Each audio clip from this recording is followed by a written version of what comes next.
দরকার নাই প্রশাসন তুলে দেন, কোর্ট তুলে দেন, বিচার ব্যবস্থা বন্ধ করে দেন, যে যার নিজের মতন বিচার করে দেন, যে যার বিচার নিজে করে নেবে, তুলে দেন। একটু কোনো গোশের জন্য ছেলেটাকে তুমি মারতে মারতে মেরে ফেললে।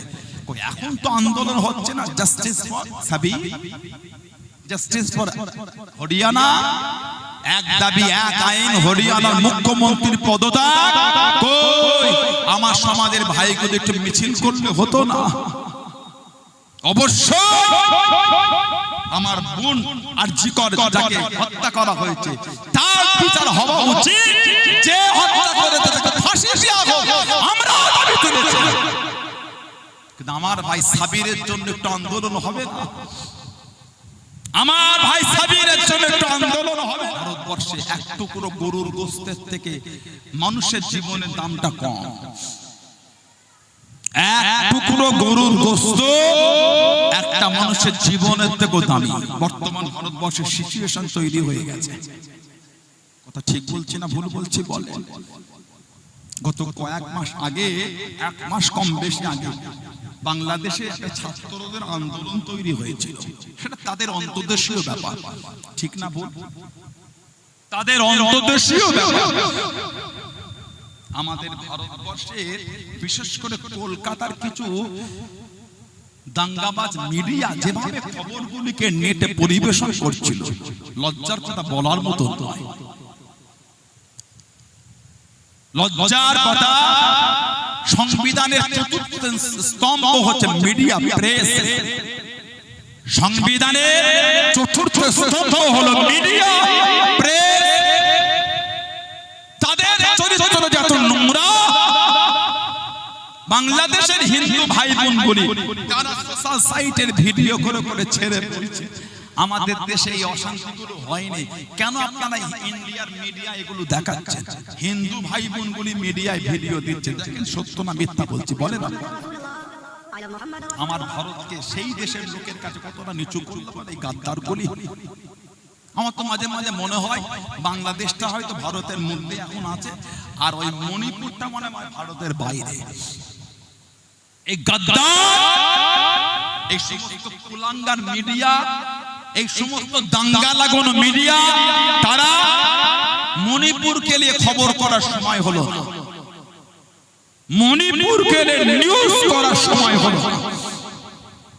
বাংলাদেশের নিউজ করার জন্য যারা পাগল হয়েছিল, গত কদিন আগে আমার ভাই সাবির বাসন্তীর ভিতরে বাড়ি হরিয়ানায় এক টুকরো গোশতকে কেন্দ্র করে ছেলেটাকে মারতে মারতে মেরে ফেলল।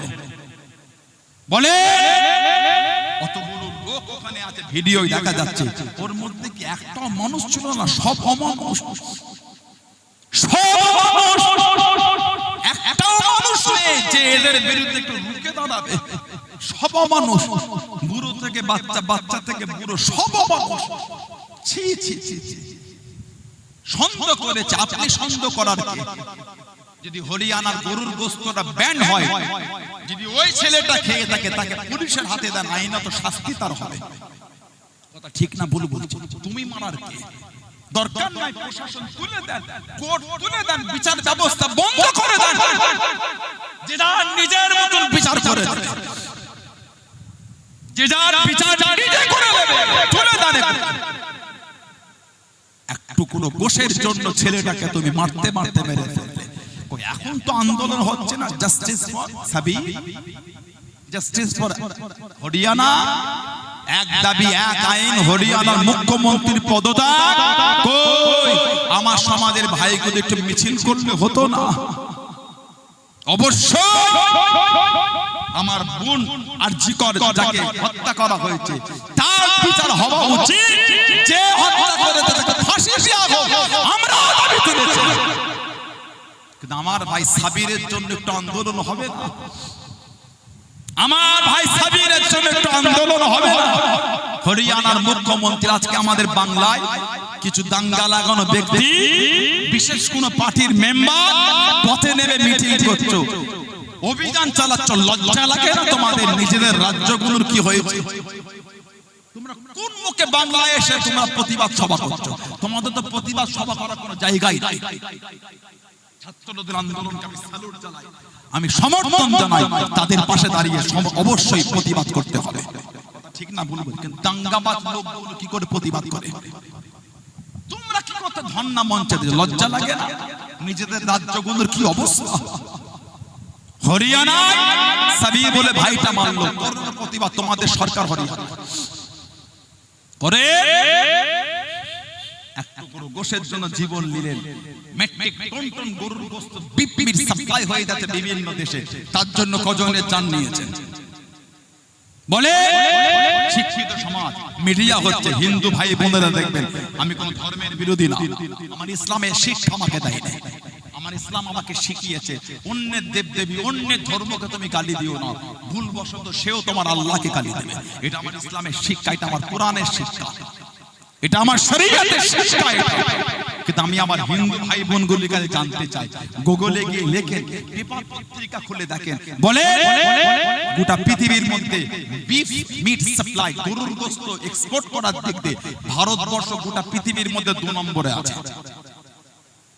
বলে আপনি গরুর গোশত বিদেশে পাঠাবার জন্য 2 নম্বরে, আপনি পাঠালেন? আমি পাঠিয়েছি, উনি পাঠিয়েছে? না না, ভারতে যারা দায়িত্বপ্রাপ্ত ব্যক্তি আছে, মন্ত্রী পদরা দখল করে আছে, তাদের সিগনেচারে পৃথিবীর অন্য দেশে গরুর গোশত চলে যাচ্ছে, তাদের বিরুদ্ধে শাস্তির আওয়াজ কবে তোলা হবে? কদিন আগে ফেসবুকে একটা পোস্ট দেখছিলাম, মুসলমানরা যে গোশত খায় সেই গরুটা আপনার নিজের মা, আর যেই গোশতটা বিদেশে পাচার হয় সেই গোশতটা সৎ মা বলে আওয়াজ তোলেনি। গোটা পৃথিবীর মধ্যে ভারতবর্ষ 2 নম্বরের গরুর গোশত বিদেশে পাঠায়, আপনি আমি পাঠাই? বলে দেশের প্রধানমন্ত্রী, দেশের স্বরাষ্ট্রমন্ত্রী, দেশের যারা দায়িত্বপ্রাপ্ত বিদেশ মন্ত্রী, তাদের অনুমতিতেই তো এক্সপোর্ট হচ্ছে। কথা বলছেন না? পাকিস্তান পাকিস্তান করে গাদ্দার কোন মুখে থুতু তুলে ফেলছে।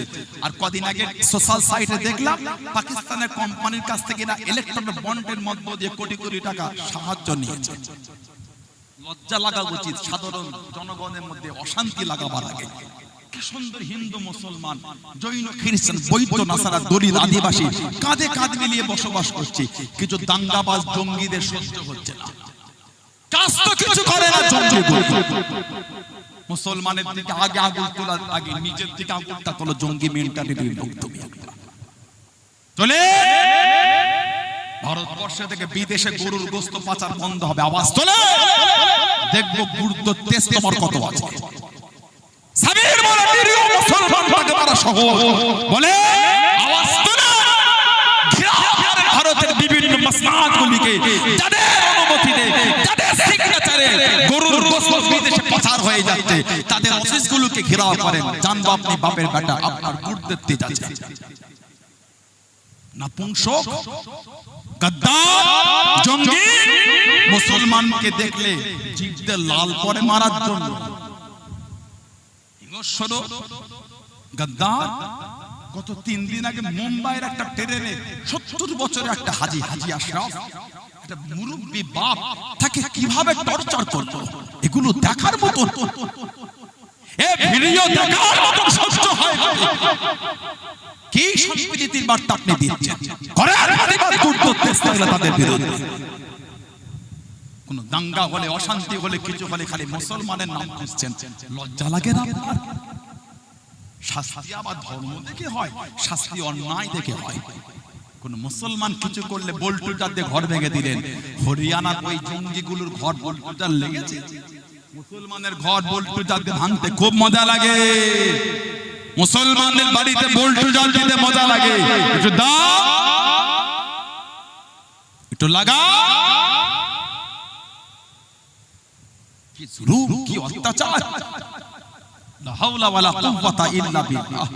আজকে কিছু লোক বাংলায় প্রতিবাদ করছে, অবরোধ করছে, লজ্জা লাগে না? কাশ্মীরে আসিরা বলে 6 বছরের আমার বোনটাকে, আমি বলিনি, আমি নোংরা কথা বলিনি, মানে হিন্দু ভাই বোনেদের কাছে ভালোবাসার বার্তা দিতে চাই। 6 বছরের আসিফা বলে বোনটাকে আপনাদের ধর্মের পবিত্র জায়গা মন্দিরে নিয়ে এসে ধর্ষণ করেছিল। আপনাদের মন্দিরকে সম্মানীয়, আপনাদের ধর্মের জায়গাকে মুসলমানরা অপমান করেনি, ওই গাদ্দারগুলো অপমান করেছে। ওদের বিরুদ্ধে সবাইকে রুখে দাঁড়াতে হবে। আসিবার বাবা বলেছে সব জায়গা খুঁজেছি, আমার হিন্দু ভাইদের পবিত্র ধর্মের জায়গা, ওই জায়গাটাকে খুঁজিনি। কেন? ওটা আমার মাথায় আসেনি, ওইখানে এই কর্মটা হতে পারে। সেই গাদ্দারগুলি যখন বেল্ট ছাড়া পাচ্ছে, আসামিগুলি জঙ্গিগুলি তাদের গলায় ফুলের মালা আর মিষ্টি খাওয়াচ্ছে। কোন গাদ্দারগুলো করলো?